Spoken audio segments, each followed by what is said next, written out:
This is Ryan Elliott for Boxing Social in association with Betfred. I'd like to be joined from across the pond this evening by King Brad Solomon. Brad, thank you very much for taking the time to speak to me. First and foremost, how are you? Oh, I'm good, man. Good. That's good to hear. Now, you do have fight news. We'll come on to that. But first of all, training during lockdown, how have you found it? I'd imagine it's not easy preparing for a fight during a worldwide pandemic. How have you managed everything? I manage everything, moving out my home, away from my family, and moving to another home to prepare for the fight with me and the trainers, and moving out my home and making sure we taking tests and making sure everything, taking our vitamins and taking what we need to be taken to make sure our health is up to par. That's the most important thing. Now, Brad, you do have that fight date locked in, August 28th. You're going to be on the Linares Fortuna bill against Rashidi Ellis. First and foremost, are you almost relieved to just get a fight date after boxing's been dead for a few months? Yeah, I thought everything just would have been dead, but they opened it back up, and I think is a great for me to expose my talent.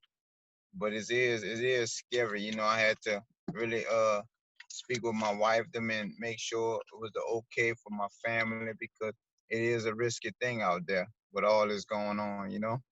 So I'm just trying to stay positive and stay healthy at the same time. It's another good test for yourself, Brad. How much notice have you had for the fight? How long have you known that this might be a possibility? 2 weeks ago. 2 week. We heard about it 2 weeks ago. So I've been in camp only a week and something. So we'll be going to Vegas Saturday and finish up camp until it's time to fight. So you are facing Rashidi Ellis at August 28th. How much have you seen of him as a fighter? What do you make of him as a fighter as well? Well, I ain't really seen too much of him. He a young. I seen one or two fights of him. I seen he got fast hands. He young. He's strong, he upcoming fighter. But that's the type of fighting. That's the type of fighting I always liked to get into hard fights ever since I was coming up and I was that age. But now, you know what I'm saying? He young. He taking a fight with me. He know I can fight. So it should be a great fight on the 28th of August. How big a part could experience be for you in this fight, Brad? Rashidi is on the way up, but you've shared the ring with so many fantastic fighters. You've got so much experience in the pro game.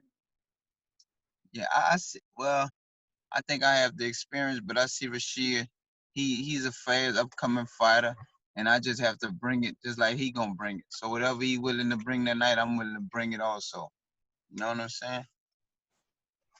Now, should you get the win, should you give Rashidi Ellis the first loss of his career, have you thought about what that would do for your career at this point, where that could take you?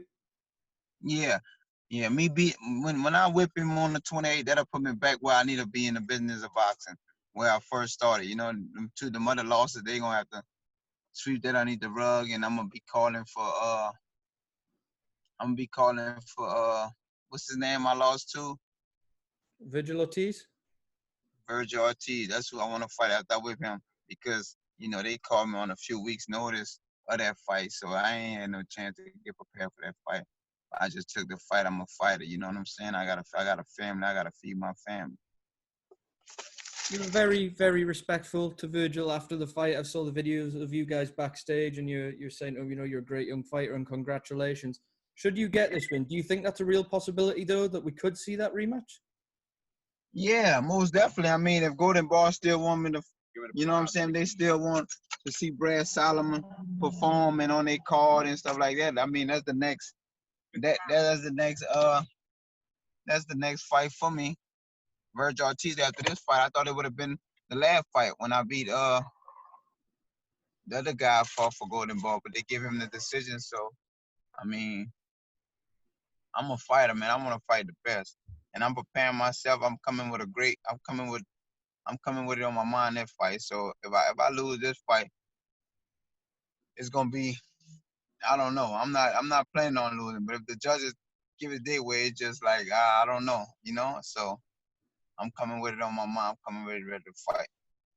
It sounds like the judges' scorecards are something you've thought about and something you've not always been particularly happy with in your career. Is it on your mind maybe to adapt your game plan with regards to that and maybe look for a stoppage? Right. Not look for stoppage, just out clearly let the world see that, if I do beat him, he gonna be shut out. You know what I'm saying? Knowing that his skill level ain't on my level. Now, Brad, well, I've got the time today. We've never had you on our channel. I would just love to talk a bit more about your backstory and your road into boxing, if that's okay with you. Now, I read somewhere that when you were a youngster, that joining the boxing team in prison actually helped you shorten your sentence. It helped you with your discipline. Is that true? Did that help you shorten your time inside fighting? Yes, yeah. I got locked up at the age of 17 years old, and they had boxing into the prison system. And I always wanted to do it when I was young, but my mother never put me into, she was like, I guess she was figuring that she didn't want a child to get beat up or whatever. But I find in prison, you know what I'm saying? And that took my life to a whole, that just boxing been my life since then. When you're fighting in prison and you're such a young man and you're fighting against guys that are probably a lot of them doing life in there, this is all they've got now. How fast does that make you grow up? How much do you grow up? It made me grow to see that I went to prison at that age and seeing that I'm fighting guys with life sentence that's never gonna get out of prison. So I'm like, it was either take it as a trade and go out there and pursue it, or just take it as I'm doing time. And I took it as a trade because that's all I really had for going back into society with. Now, when you came out, you had some very good wins as an amateur, but then you turned professional as well. From when you started fighting on the inside, was it always your ambition to be a professional fighter? Say that again, you was breaking up. Oh, sorry, Brad. Okay. So when you came out, you had some very good wins as an amateur, and then you turned professional. From when you started fighting on the inside, was it always the dream and always the ambition then to come out and be a professional fighter?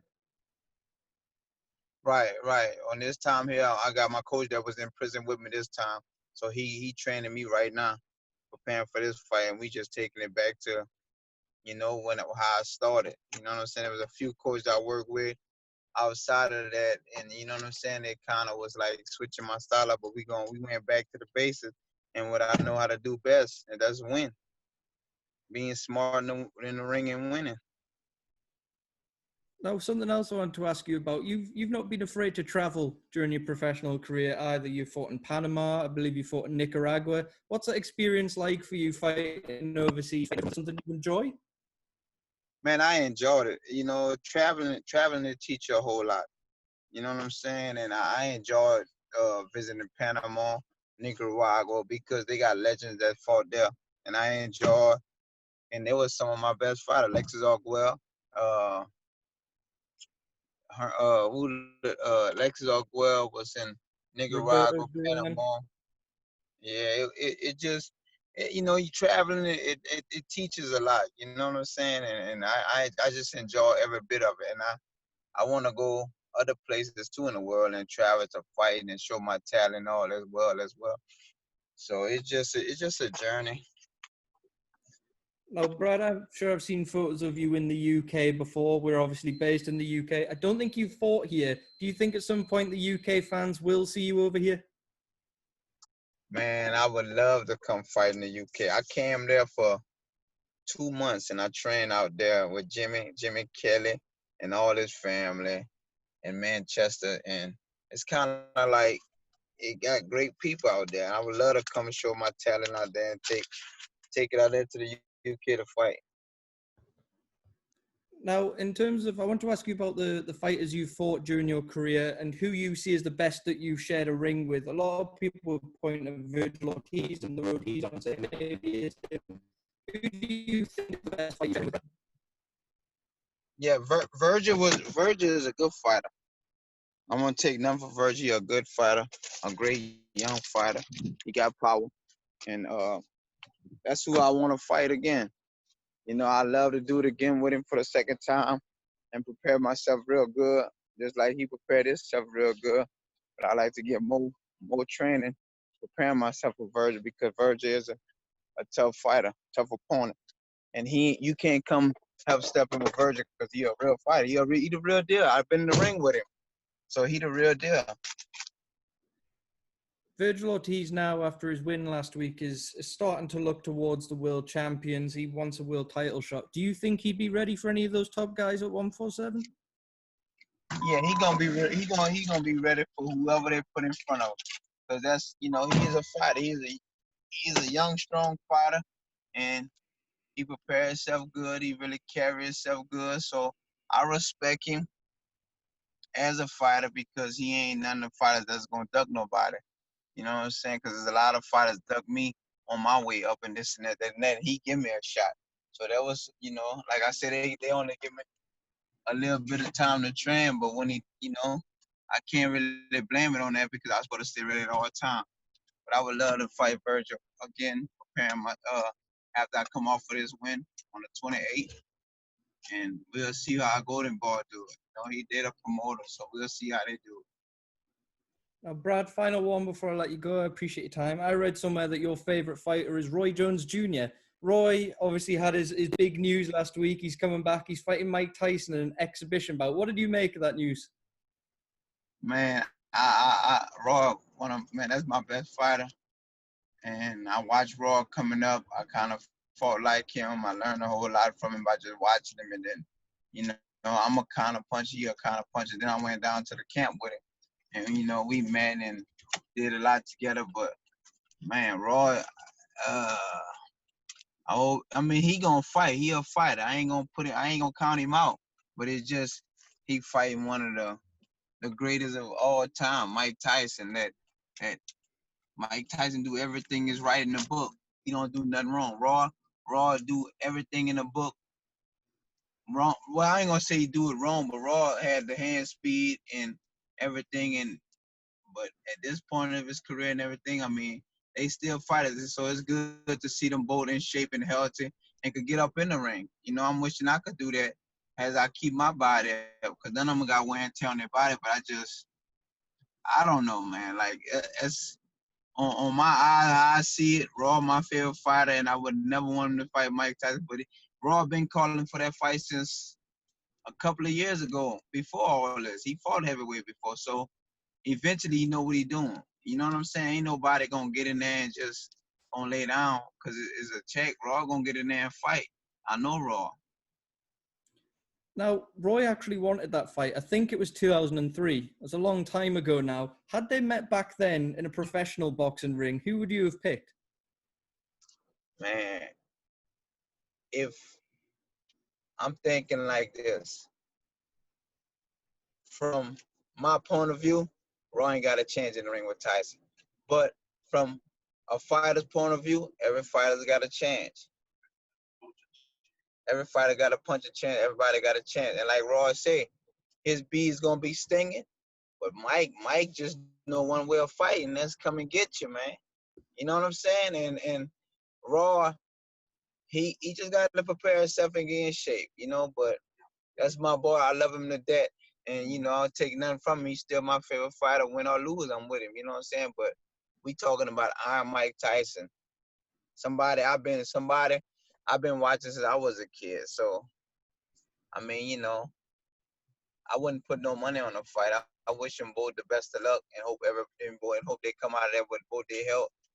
You know what I'm saying? But just if I have to go with whoever, I'm gonna go with Mike Tyson because it's just like, man, Mike didn't knock all them balls out back in his day. Raw knocked all his people out back in his day, but Raw was in a lighter weight class. Okay, Brad, thank you so much for your time. Best of luck on August 28th. I'm sure we'll catch you after the fight. Best of luck with training. Yes, indeed, man. I'll be looking forward after the 28th with my victory, giving you another interview, man. I thank you and I appreciate you, man.